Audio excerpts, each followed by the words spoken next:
Tally या online कोर्सला सुरुवात करत आहोत। खरं तर टॅली हा कोर्स सर्वच विद्यार्थ्यांसाठी अतिशय उपयुक्त असा आहे, सर्वांसाठी लाभदायक आहे। टॅली का शिकावं तर टॅली हे जे काही सॉफ्टवेअर आहे हे सॉफ्टवेअर भारत आणि भारताबाहेरील 180 देशांमध्ये अकाउंटिंगसाठी महत्त्वाचं सॉफ्टवेअर म्हणून वापरलं जातं। या सॉफ्टवेअरच्या मदतीने वेगवेगळ्या बिझनेसचं अकाउंटिंग ठेवलं जातं। या अकाउंटिंगचा फायदा होऊन वेगवेगळे बिझनेसला आपल्या बिझनेसमध्ये होणारं प्रॉफिट किंवा लॉस ह्या गोष्टी समजत असतात। त्यामुळं अकाउंटिंग व्यवस्थितरित्या असावं यासाठी अकाउंटिंगचं सॉफ्टवेअर टॅलीकडे जास्त लोक पाहतात। मग टॅलीचं सॉफ्टवेअर जर असेल तर टॅली ऑपरेटर असणं गरजेचं आहे, आणि टॅली ऑपरेटर हवे असतील तर टॅली ऑपरेटरसाठी जॉब मार्केटमध्ये लगेच उपलब्ध आहेत। तर आज आपण टॅली कशा प्रकारे वापरायचं याची आजपासनं आपण सुरुवात करणार आहोत। साधारणपणे 30 ते 40 दिवसांसाठी हे आपलं सेमिनार चालणार आहे, ज्याच्यामध्ये तुम्हाला पूर्ण टॅलीची 0 पासून तर 100 पर्यंत संपूर्ण माहिती तुम्हाला टॅलीमध्ये भेटून जाणार आहे।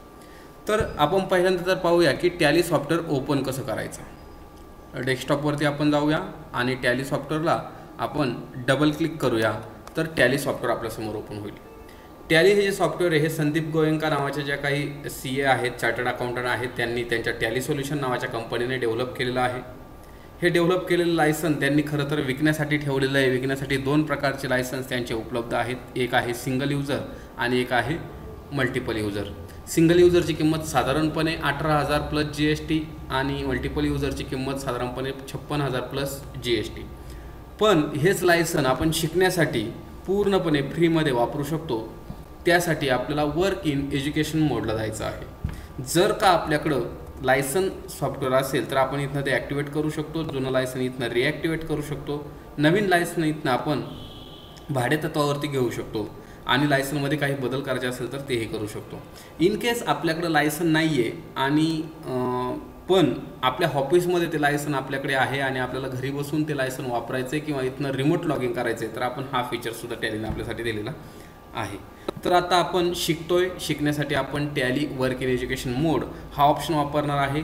या ऑप्शनमध्ये कुठल्याही प्रकारची आपल्याला बंधनं नाहीत तारीख वगळता, म्हणजेच आपण या ऑप्शनमध्ये सर्व प्रकारच्या एंट्र्या करू शकतो। फक्त आपण यामध्ये कोणत्याही महिन्याची 1 किंवा 2 तारीख याच तारखेला फक्त एंट्रीज करू शकतो।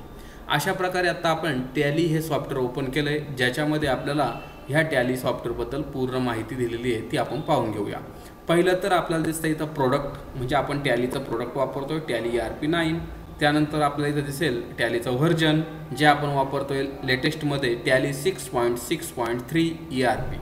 त्यानंतर इथं आपण लायसन वापरतोय टॅलीचं एज्युकेशन मोड, टॅलीला कॉन्फिगरेशन कशा प्रकारे केलं आहे ती इथं माहिती दिसते। इथं आपण पाहिलं तर इथं आपल्याला काही कॅल्क्युलेशन करण्यासाठी कॅल्क्युलेटरची सोय टॅलीने उपलब्ध करून दिलेली आहे, आणि ती आपल्याला ॲक्टिवेट करण्यासाठी Ctrl+N बटन प्रेस करावं लागेल। त्यानंतर आपण वरती येऊया, इथं आपल्याला टायटल बार दिसतो, ज्या टायटल बारवरती टॅली ERP9 आपल्याला नाव दिसतंय। त्याच्या खालोखाल जर आपण पाहिलं तर काही बटन्स आपल्याला दिसत आहेत, जसं print, export, email, upload, tally shop, असे अनेक प्रकारचे बटन्स इथं, आणि काही बटन्स आपल्याला ह्या कोपऱ्यामध्ये पण पाहायला भेटतील। ह्या कोपऱ्यामध्ये पण काही बटन्स आहेत, इकडे वरती पण काही बटन्स आहेत। तर ही जी विंडो आपल्याला समोर दिसते ह्या विंडोला म्हटलं जातं गेटवे ऑफ टॅलीची विंडो। या गेटवे ऑफ टॅलीच्या विंडोमध्ये आपल्याला काय काय पाहायला भेटतं, तर गेटवे ऑफ टॅलीच्या विंडोमध्ये आपल्याला पाहायला भेटेल की आत्ता आपण कोणत्या आर्थिक वर्षासाठी अकाउंटिंग करणार आहोत, आता आपण कोणत्या तारखेसाठी व्हाउचर एंट्रीज करणार आहोत, तसेच आपण कोणत्या कंपनीसाठी अकाउंटिंग करणार आहोत, आणि ह्या कंपनीमध्ये शेवटची एंट्री कोणत्या तारखेला झालेली आहे। तर एकाच वेळेस आपण इथं अनेक कंपन्या घेऊ शकतो, एका वेळेस आपण ह्या कंपन्या बंद करू शकतो। त्यासाठी आपल्याला इथं वेगवेगळे बटन्स दिलेले आहेत, याच्या मदतीने आपण ह्या सगळ्या गोष्टी करणार आहे, हे आपण आता पुढे जाऊन शिकणार आहे। त्याआधी ही टॅली बंद कशी करायची ते पहिलं पाहूया आपण। टॅली बंद करण्यासाठी इथं खाली कोपऱ्यामध्ये तुम्हाला व्हाईट बटन दिसेल, किंवा कीबोर्डवरती एस्केप की जर तुम्ही प्रेस करताय तर तुम्हाला विचारेल की टॅली तुम्हाला बंद करायची आहे का। तुम्ही इथं एंटर बटन प्रेस करून टॅलीला बंद करू शकता। अशा प्रकारे आपण टॅली बंद करू शकतो। पुन्हा चालू करण्यासाठी पुन्हा त्या टॅली ऑप्शनवर जाऊन आपण डबल क्लिक केल्यानंतर टॅली ही विंडो आपल्यासमोर ओपन होईल. टॅली विंडो ओपन झाल्यानंतर पुन्हा एकदा मगाचाच इंटरफेस आपल्यासमोर. तर आपण पुन्हा एकदा जाऊया वर्क इन एज्युकेशन मोड. आता वर्क इन एज्युकेशन मोडला प्रत्येक वेळेस माऊसने जाण्याची गरज नाही. तर त्यासाठी आपण कोणती शॉर्टकट की वापरणार आहे, तर त्यासाठी आपल्याला इथं दिसतं आहे की W प्लस त्याच्या खाली अंडरलाईन म्हणजे अल्ट W जर आपण की प्रेस करतोय तर तो डायरेक्ट आपल्याला विंडोज त्या एज्युकेशन मोडमध्ये आपल्याला तो ओपन करून देईल. आता खरं तर आपल्याला दिसते इथं प्रांजल ट्रेडिंग कंपनी, ह्या कंपनीमध्ये आपण ह्या आर्थिक वर्षासाठी काम करत आहोत. तर ह्या कंपनीमधनं आपल्याला बाहेर पडायचं आहे. तर त्यासाठी आपल्याला काय करावं लागेल, त्यासाठी आपल्याला इथं शट कंपनी नावाचं एक बटन दिसेल. इथं आपण शट कंपनी बटनला जर क्लिक केलं तर ती जी कंपनी आपण घेतली होती ही कंपनी काय झाली आहे, बंद झाली आहे. त्यानंतर आता आपल्याला दिसतंय की परत तुम्हाला प्रांजल हीच कंपनी हवी आहे, तर तुम्ही पुन्हा कुठे जाताय, सिलेक्ट कंपनी. आणि सिलेक्ट कंपनी ओपन करण्यासाठी तुमचा शॉर्टकट की आहे यस. जर तुम्ही ह्या एस बटनला क्लिक करताय कीबोर्डवरती तर तुमच्यासमोर ह्या कॉम्प्युटरमध्ये जेवढ्या काही कंपन्या आहेत, जेवढ्या काही कंपन्यांबरोबर तुम्ही ट्रान्झॅक्शन करणार आहात त्या कंपनी तुम्हाला इथं लिस्ट वाईज दिसतील. तर तुम्हाला प्रांजल ट्रेडिंग कंपनी इथं दिसलेली आहे, तर तुम्ही त्याला एंटर बटन प्रेस केल्यानंतर प्रांजल ट्रेडिंग कंपनी तुमच्यासमोर ओपन झालेली असेल. पुन्हा एकदा ही प्रांजल ट्रेडिंग कंपनी आपण इथनं काय करूया, शट करूया. इथनं आपण तिला बाहेर पडूया. मग मला जर एखादी नवीन कंपनी क्रिएट करायची तर त्यासाठी मला जावं लागेल क्रिएट कंपनी किंवा मला कीबोर्डवरती शॉर्टकट की प्रेस करावं लागेल सी. मग मी आता तुमच्यासमोर सी ही कंपनी शॉर्टकट की जी आहे ती मी प्रेस करतोय. जसं मी सी प्रेस केलं त्याबरोबर माझ्यासमोर एक नवीन फॉर्म ओपन होईल. ह्या फॉर्ममध्ये मला कंपनीची संपूर्ण माहिती भरायची आहे, जेणेकरून टॅली त्या नावाची एक कंपनी तयार करू शकेल, टॅली सॉफ्टवेअर त्या नावाची कंपनी तयार करू शकेल. तर आपण इथे हाय स्पीड कॉम्प्युटर नावाची एक कंपनी तयार करतोय. इथं आपण खरं तर एक नाव दिलं तिला हाय स्पीड कॉम्प्युटर. त्यानंतर मेलिंग ॲड्रेस. कधी कधी असं होतं की मेलिंग ॲड्रेसमध्ये कंपनीचं नाव बदली असू शकतं. एंटर ॲड्रेस टाकूया आपण इथं नारायणगाव, जुन्नर आणि पुणे. तर एक कंपनी क्रिएट करून घेतली. इथं आपण स्टेट घेऊया. स्टेट घेणं अतिशय महत्त्वाचं आहे, कारण आपल्याला पुढे जाऊन GSTवरती काम करायचं आहे. GSTवरती काम करत असताना या स्टेटचा फार मोठा विचार केला जातो. तर आपण पिनकोड टाकून देऊया 410-504. जो पिनकोड आहे तो मी इथं टाकलेला आहे. त्यातला कंपनीचा जो काय फोन नंबर आहे 02132242391 हा फोन नंबर मी इथं टाकलेला आहे. त्यानंतर मोबाईल नंबर टाकतो आहे मी 94231565 आणि 27. हा एक कंपनीचा मोबाईल नंबर टाकला आहे. फॅक्स नंबर जो तुम्हाला माहीत असेल, फॅक्स नंबर जर असेल तर कंपनीचा इथं टाकायचा आहे, नसेल तर कंपनीचा ईमेल ID जर टाकूया आपण highspeed@gmail.com. वेबसाईट जर कंपनीची असेल तर www.highspeed.com. तर ही सगळी माहिती भरलेली आहे. त्यानंतर इथं तुम्हाला प्रश्न विचारला गेला आहे की फायनान्शियल इयर बिगिनिंग फ्रॉम. तुमचं जे काही आपलं आर्थिक वर्ष आहे हे साधारणपणे जगामध्ये प्रत्येक देशात जवळजवळ 1/4/2020लाच आर्थिक वर्ष चालू होत असतं. काही ठिकाणी जर बदल होत असेल तर त्या ठिकाणी ती दुसरी तारीख घेणं गरजेचं आहे. तर भारतामध्ये आपलं आर्थिक वर्ष 1/4/2020 म्हणजेच 1/4 कोणत्याही वर्षाचं आर्थिक वर्ष आपलं एप्रिल महिन्यामध्ये चालू होत असतं. तर 1/4 हे आपलं आर्थिक वर्ष आहे. त्याचबरोबर बुककीपिंग म्हणजे तुम्ही वह्यांमध्ये एंट्री कोणत्या तारखेपासून करणार आहात, तर ज्या तारखेला आर्थिक वर्ष चालू झालेले आहे त्याच तारखेपासून आपण नवीन वह्यासुद्धा करणार आहोत. अशा पद्धतीची माहिती आपण त्याला देऊन इथे एंटर करूया. त्यानंतर आता इथे हा ऑप्शन जो येतोय हा आहे सिक्युरिटी कंट्रोल नावाचा ऑप्शन, ज्याच्यामध्ये टॅली तुम्हाला सिक्युरिटी देते. जसं एखादी कंपनी तुमच्या पासवर्डशिवाय ओपन झाली नाही पाहिजे तर तुम्ही इथं त्या कंपनीसाठी पासवर्ड देऊ शकता. नको असेल तर तुम्ही एंटर प्रेस करा आणि पुढे चला.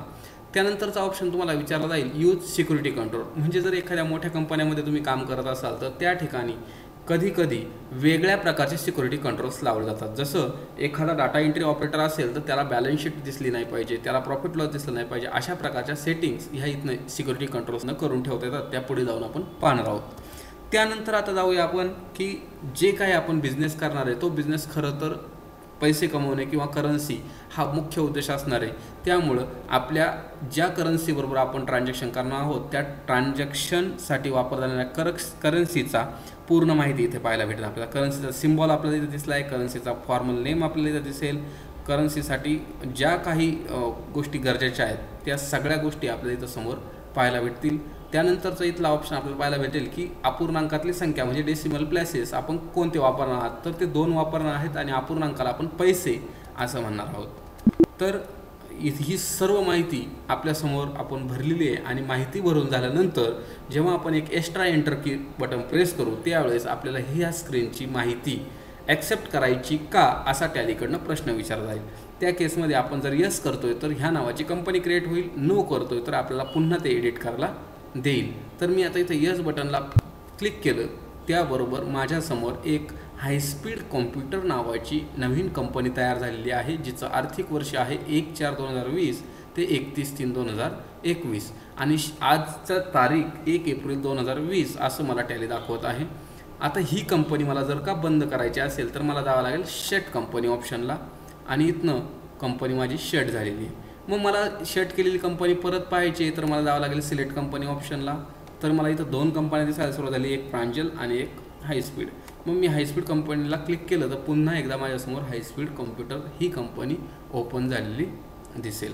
आता ही जी कंपनी आपण तयार केलेली आहे ह्या तयार केलेल्या कंपनी काही चेंजेस मला करणं गरजेचं आहे। जसं माझ्या कंपनीचं नाव हायस्पीड कॉम्प्युटर इन्स्टिट्यूट असं आहे, तर मला हे चेंज करायचं आहे, नावात बदल करायचा आहे। कुठलाही बदल करायचा असेल तर मला जावं लागेल कंपनी इन्फो ऑप्शनला। ह्या कंपनी इन्फो ऑप्शनला मी गेलो आहे, त्यानंतरचा ऑप्शन मला इथं पाहायला भेटेल अल्टर। अल्टरमध्येच ए बटन प्रेस केल्यानंतर अल्टर ओपन होऊन जाईल। मी ए बटन प्रेस केलं, अल्टर ओपन झालं। अल्टर ओपन झाल्यानंतर आपल्यासमोर दिसतं आहे की तुम्हाला ह्या कॉम्प्युटरमध्ये सेव्ह असलेल्या कंपन्यांपैकी कोणत्या कंपनीच्या इन्फॉर्मेशनमध्ये बदल करायचा आहे। तर आपण हायस्पीड कॉम्प्युटरला एंटर करूया। हायस्पीड कॉम्प्युटर एंटर झाल्यानंतर जशी आपली कंपनी तयार करतानाची विंडो ओपन झाली होती त्याच पद्धतीची विंडो आपल्यासमोर ओपन झाली आहे आणि आता आपण ह्या कंपनीमध्ये काही बदल करणार आहोत। तर मला खरं तर हायस्पीड कॉम्प्युटर ह्या नावाच्या शेवटी यायचं आहे। जर मी आत्ता इथं नाव टाईप करायला सुरुवात केली तर माझं हे नाव जे हायस्पीड कॉम्प्युटर मी टाईप केलं ते पूर्ण निघून जाऊन मला पहिल्यापासून ते नाव टाईप करावं लागेल। पण मला तसं करायचं नाही आहे, मला डायरेक्ट शेवटी आर बटनकडे यायचं आहे, म्हणजे थोडक्यात मला इथं यायचं आहे। मग मला इथं यायचं असेल तर मी कीबोर्डवरती एंड नावाचं जे बटन आहे ते मी प्रेस केलं पाहिजे, तर माझा कर्सर ॲटोमॅटिक तुम्हाला एंडला आलेलं दिसेल। मग मी इथं टाईप करतो इन्स्टिट्यूट, हे नाव मी प्रेस केल्यानंतर मी एंटर बटन प्रेस करत करत खाली येऊ शकतो किंवा कंट्रोल ए बटन दाबून ही स्क्रीन पास करून घेऊ शकतो। तर आपण एंटर करत खाली येऊया। पहा एंटर करत मी खाली आलो आहे आणि ही स्क्रीन मी पास करून घेतली तर तुम्हाला पाहायला भेटेल की आपल्या कंपनीच्या नावामध्ये बदल झालेला आहे। पण मी परत गेटवे ऑफ टॅलीच्या विंडोला येण्यासाठी एक तर मला कंट्रोल एम बटन प्रेस करता येईल किंवा एस्केप की ही पुन्हा मी 2 वेळा प्रेस केली आणि मी आलेलो आहे गेटवे ऑफ टॅलीच्या विंडोला। अशा प्रकारे मी एक हायस्पीड कॉम्प्युटर इन्स्टिट्यूट नावाची कंपनी तयार केली आणि त्याचप्रमाणे त्या नावाच्या ज्या कंपनी तयार केली हायस्पीड कॉम्प्युटर नावाची त्याच्यामध्ये आपण बदल देखील केला। तर आता काही वेळानंतर मला असं समजतंय की ही कंपनी मला नको आहे आणि ही कंपनी मला डिलीट करायची आहे। तर त्यासाठी मला कुठे जावं लागेल, कंपनी इन्फो पुन्हा एकदा, अल्टर बटन पुन्हा एकदा आणि त्यानंतर हायस्पीड कॉम्प्युटरला एंटर बटन प्रेस करून मला ह्या कंपनीला डिलीट करण्यासाठी शॉर्टकट की आहे अल्ट डी। पहा मी अल्ट डी बटन प्रेस करतोय, अल्ट डी बटन प्रेस केल्यानंतर अल्ट म्हणजे अल्ट डी हे बटन प्रेस केल्यानंतर डिलीट ही विंडो तुमच्यासमोर ओपन झाली आहे। तर विचारतोय तुम्हाला डिलीट करायचं आहे का, आपण यस करूया। तर पुन्हा एकदा आपल्याकडनं कन्फर्मेशन घेतलं जातं आहे की खरोखर तुम्हाला ही कंपनी डिलीट करायची आहे का।